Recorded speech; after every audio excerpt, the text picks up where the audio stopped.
Hello students, आज के इस वीडियो में हम स्टार्ट करेंगे क्लास 11th ऑर्गेनिक केमिस्ट्री का first chapter general organic chemistry some basic principle and techniques. Class 10th standard तक हम लोगों ने केमिस्ट्री का स्लाइटली स्टडी किया रहता है। अब क्लास 11th स्टैंडर्ड में हम लोगों को केमिस्ट्री को डीपली पढ़ना रहता है, क्योंकि क्लास 11th केमिस्ट्री हमारा बेसिक केमिस्ट्री होता है जो एग्ज़ाम के पॉइंट ऑफ व्यू से और बेसिक नॉलेज के लिए भी एप्लीकेबल होता है। तो चलिए स्टार्ट करते हैं। आज का हमारा टॉपिक जनरल ऑर्गेनिक केमिस्ट्री। जैसे हम लोग टोटल साइंस को एक साथ स्टडी नहीं कर सकते, उसके लिए अलग अलग ब्रांच बनाए गए हैं, जैसे फिजिक्स, केमिस्ट्री, बायो, जिसमें हम लोग पर्टिकुलर एक पार्ट को डीपली अच्छे से समझ सकते हैं। वैसे ही केमिस्ट्री को भी अलग अलग पार्ट में डिवाइड किया गया है, जिससे हम लोग उसको अच्छे से समझ सकें। ठीक है, तो जो हमारा केमिस्ट्री होता है, केमिस्ट्री को मेनली 3 पार्ट्स में डिवाइड किया गया है। जो केमिस्ट्री होता है, केमिस्ट्री को मेनली 3 पार्ट में डिवाइड किया गया है। ठीक है, फर्स्ट होता है हमारा क्या,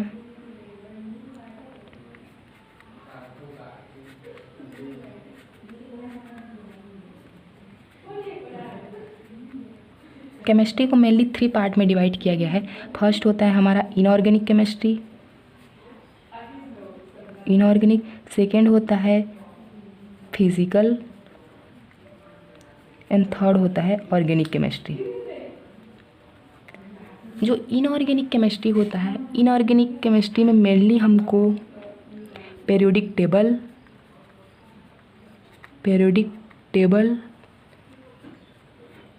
उसके बाद दूसरा होता है इसका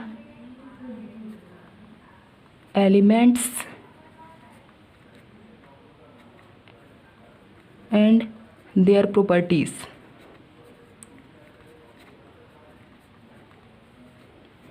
इनऑर्गेनिक केमिस्ट्री में मेनली हमको पीरियोडिक टेबल की स्टडी करनी होती है, एलिमेंट्स और उसके प्रॉपर्टीज़ की स्टडी करनी रहती है। ठीक है, वैसे ही फिजिकल केमिस्ट्री में हमको स्टडी करना रहता है क्या, लॉस एंड एप्लीकेशंस,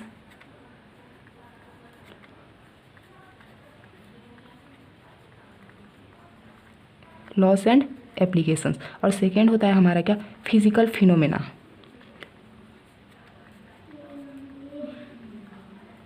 जो फिजिकल फिनोमेनास होते हैं उसको भी हम लोग फिजिकल केमिस्ट्री में ही स्टडी करते हैं। लास्ट होता है हमारा क्या, ऑर्गेनिक केमिस्ट्री। ऑर्गेनिक केमिस्ट्री में हमको मेनली स्टडी करना रहता है carbon and its compound, carbon and it's compounds. Organic chemistry that means with carbon compounds, जिसमें हमको कार्बन और उसके कंपाउंड्स की स्टडी करनी है। ठीक है, तो हम लोग स्टार्ट करेंगे क्या, ऑर्गेनिक केमिस्ट्री। तो फर्स्ट ऑफ ऑल हमको ये देखना है कि ऑर्गेनिक केमिस्ट्री क्या होता है, ऑर्गेनिक कंपाउंड्स क्या होते हैं। आफ्टर दैट उसके रिएक्टिविटी की भी स्टडी करेंगे। ठीक है, तो पहले हम लोग देखते हैं कि ऑर्गेनिक केमिस्ट्री क्या होता है। फर्स्ट ऑफ ऑल हम लोग को देखना है कि ऑर्गेनिक केमिस्ट्री,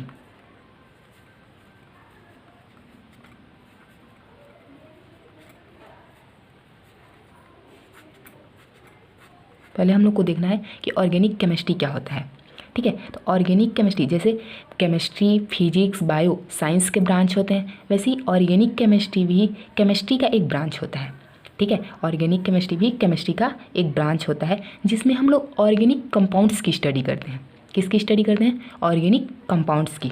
ठीक है, तो organic chemistry is the branch of chemistry, organic chemistry is the branch of chemistry in which studies the organic compounds,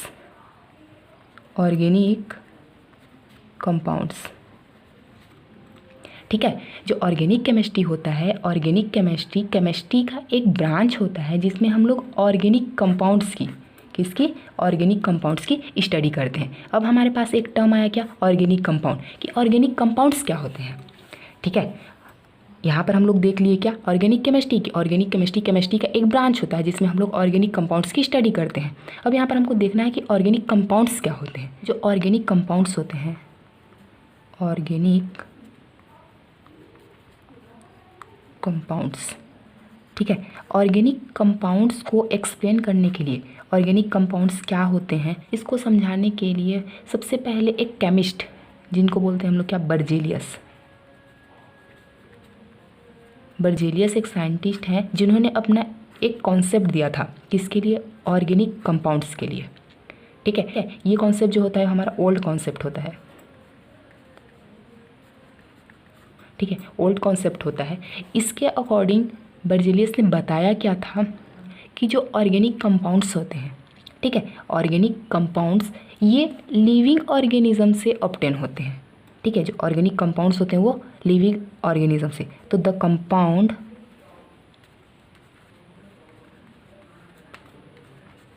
compound obtained from living organisms, living things या लिविंग ऑर्गेनिज्म। ठीक है, जो organic compounds होते हैं वो हमको कहाँ से मिलते हैं, लिविंग ऑर्गेनिज्म से, such as plants and animals. किसको हम लोग ले सकते हैं, प्लांट्स और एनिमल्स को। तो ऑर्गेनिक कंपाउंड क्या होते हैं, बर्जेलियस के अकॉर्डिंग जो ऑर्गेनिक कंपाउंड्स होते हैं ये कंपाउंड हमको लिविंग ऑर्गेनिज्म से मिलते हैं। ठीक है, the compound obtained from living organism, living organism से जो हमको कंपाउंड मिलता है उसको हम लोग बोलते हैं क्या, ऑर्गेनिक कंपाउंड। ठीक है, such as plant and animals, plant और एनिमल्स से हमको अगर कोई कंपाउंड ऑब्टेन होता है तो उसको हम लोग बोलेंगे क्या, ऑर्गेनिक कंपाउंड। एग्जाम्पल के लिए हम लोग देख सकते हैं या प्रोटीन्स, ऑयल्स। ठीक है, ये प्रोटीन्स ऑयल्स ये हमको कहाँ से मिलते हैं, प्लांट से, एनिमल से। ठीक है, तो जो प्रोटीन्स होते हैं, ऑयल्स होते हैं, ये क्या होते हैं, ऑर्गेनिक कंपाउंड्स होते हैं। ये था क्या हमारा ओल्ड कॉन्सेप्ट बर्जेलियस के अकॉर्डिंग। ठीक है, नेक्स्ट है हमारा मॉडर्न कॉन्सेप्ट। जो ओल्ड कॉन्सेप्ट था उसको बर्जेलियस ने दिया था और जो मॉडर्न कॉन्सेप्ट होता है उसको दिया था किसने, होलर ने। ठीक है, इसने बताया क्या था कि जो ओल्ड कॉन्सेप्ट होता है, ओल्ड कॉन्सेप्ट में बर्जेलियस ने ये शो किया था कि लिविंग ऑर्गेनिज्म से अगर हमको कोई कंपाउंड ऑब्टेन होता है तो वो होता है हमारा ऑर्गेनिक कंपाउंड। ठीक है, और बर्जेलियस ने ये भी कहा था कि ऑर्गेनिक कंपाउंड को हम लोग आर्टिफिशियली फॉर्म नहीं कर सकते। ठीक है, बर्जेलियस का ये स्टेटमेंट था कि हम लोग ऑर्गेनिक कंपाउंड्स को आर्टिफिशियली फॉर्म नहीं कर सकते। क्यों, क्योंकि उसने बताया था कि जो ऑर्गेनिक कंपाउंड्स होते हैं वो प्लांट या एनिमल से मिलते हैं। तो प्लांट्स एंड एनिमल्स से मिलने के कारण बर्जेलियस ने ये कहा था कि इसको हम लोग सिंथेसाइज नहीं कर सकते। ठीक है, इनऑर्गेनिक कंपाउंड से हम लोग ऑर्गेनिक कंपाउंड को सिंथेसाइज नहीं कर सकते। दैट मीन्स आर्टिफिशियली हम लोग ऑर्गेनिक कंपाउंड्स को फॉर्म नहीं कर सकते। ये कहा था किसने, बर्जेलियस ने। बट बर्जेलियस के कॉन्सेप्ट को गलत साबित करके होलर ने अपना मॉडर्न कॉन्सेप्ट बताया। ठीक है, होलर ने ये बताया कि जो ऑर्गेनिक कंपाउंड्स होते हैं उनको हम लोग इनऑर्गेनिक कंपाउंड से भी ऑब्टेन कर सकते हैं। बर्जेलियस ने बोला था कि इनऑर्गेनिक कंपाउंड से हम लोग ऑर्गेनिक कंपाउंड सिंथेसाइज नहीं कर सकते, बट होलर ने बताया कि हम लोग सिंथेसाइज कर सकते हैं। उसने क्या किया कि लिया अमोनियम साइनेट। ठीक है, अमोनियम साइनेट NH4NCO, इसको हम लोग बोलते हैं क्या, अमोनियम साइनेट। ये एक इनऑर्गेनिक कंपाउंड होता है। ठीक है, अमोनियम साइनेट से उसने फॉर्म किया एक ऑर्गेनिक कंपाउंड जिसको हम लोग बोलते हैं क्या, यूरिया। NH2C+O NH2। ठीक है, NH2C+O NH2 ये होता है हमारा क्या, यूरिया। ठीक है, यूरिया जो है वो पहला ऑर्गेनिक कंपाउंड है जो इनऑर्गेनिक कंपाउंड से सिंथेसाइज किया गया था। यहाँ पर अमोनियम जो साइनेट होता है, ठीक है, अमोनियम साइनेट का फॉर्मूला था NH4NCO, इसको रीअरेंज करके बनाया गया था क्या, यूरिया। ठीक है, यहाँ पर NH4 नाइट्रोजन कितने हैं, 2, तो यहाँ पर भी नाइट्रोजन 2, हाइड्रोजन कितने हैं यहाँ पर 4, यहाँ पर 2, यहाँ पर 2, 4 हो गए। और यहाँ पर क्या बचा, कार्बन और ऑक्सीजन, तो कार्बन एंड ऑक्सीजन। ठीक है, तो अमोनियम साइनेट को रीअरेंज करके क्या बनाया गया, यूरिया बनाया गया।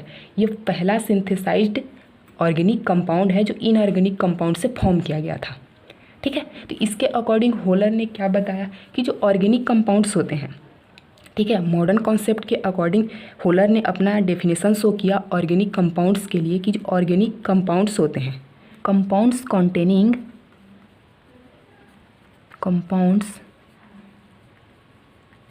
कॉन्टेनिंग कार्बन एंड हाइड्रोजन, ऐसे कंपाउंड्स जो कार्बन और हाइड्रोजन कंटेन करते हैं उन कंपाउंड्स को हम लोग क्या बोलते हैं, ऑर्गेनिक कंपाउंड्स। ठीक है। होलर ने अपना मॉडर्न डेफिनेशन शो किया, उसके अकॉर्डिंग ऐसे कंपाउंड्स जो कार्बन और हाइड्रोजन कंटेन करते हैं उसको हम लोग बोलते हैं ऑर्गेनिक कंपाउंड्स। ठीक है। समटाइम्स कंपाउंड्स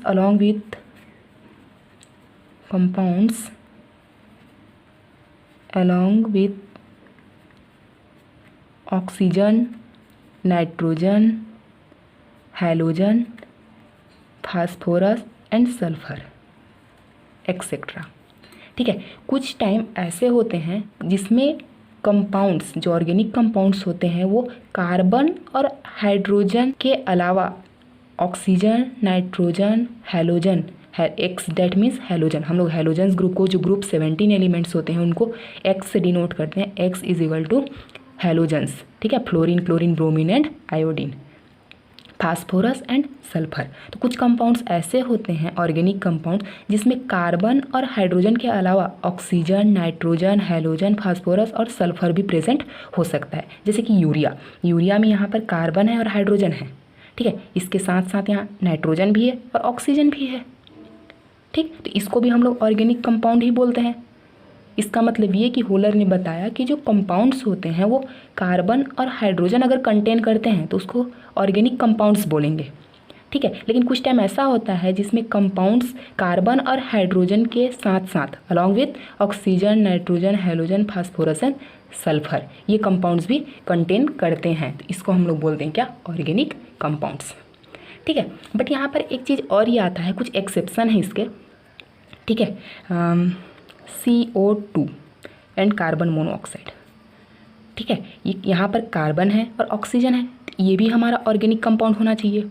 यहाँ पर कार्बन है, ऑक्सीजन है, तो ये भी हमारा ऑर्गेनिक कंपाउंड होना चाहिए। बट ये दोनों ऑर्गेनिक कंपाउंड नहीं होते।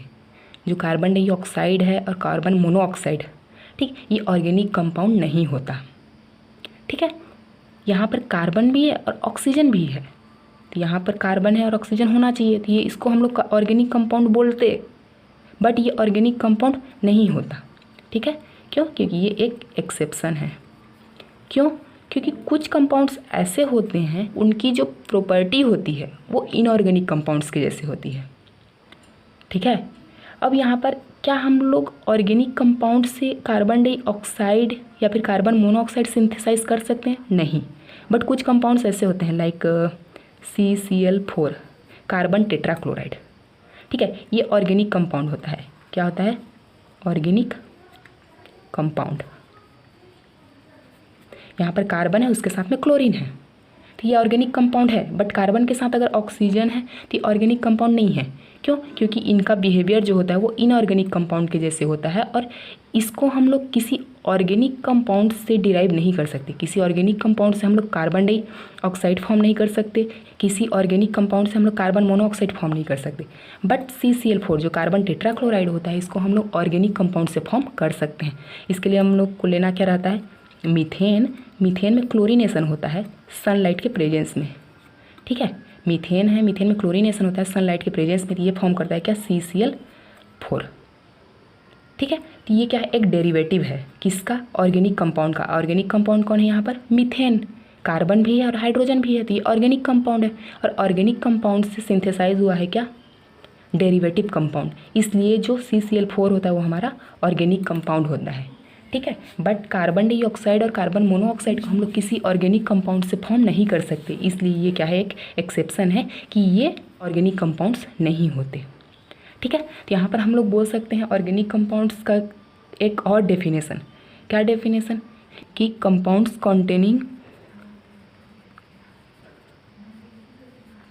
Containing carbon and hydrogen. ठीक है। ये क्या है? हमारे ऑर्गेनिक कंपाउंड है, except carbon dioxide, carbon monoxide, carbonates and bicarbonates.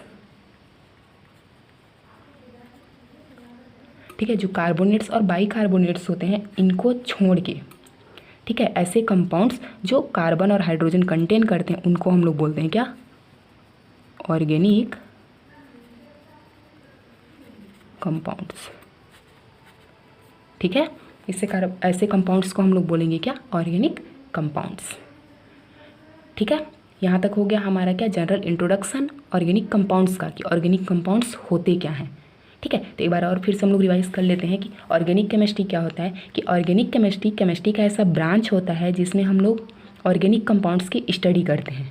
ठीक है, अब ऑर्गेनिक कंपाउंड्स क्या होते हैं? तो ऑर्गेनिक कंपाउंड्स जो होते हैं वो अगर लिविंग ऑर्गेनिज्म से हमको ऑब्टेन होता है तो उसको हम लोग ऑर्गेनिक कंपाउंड्स बोलते हैं, बट ओल्ड कॉन्सेप्ट के according.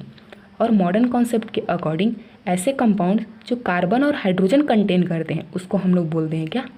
Organic compounds, except carbon dioxide, carbonates and bicarbonates. ठीक है।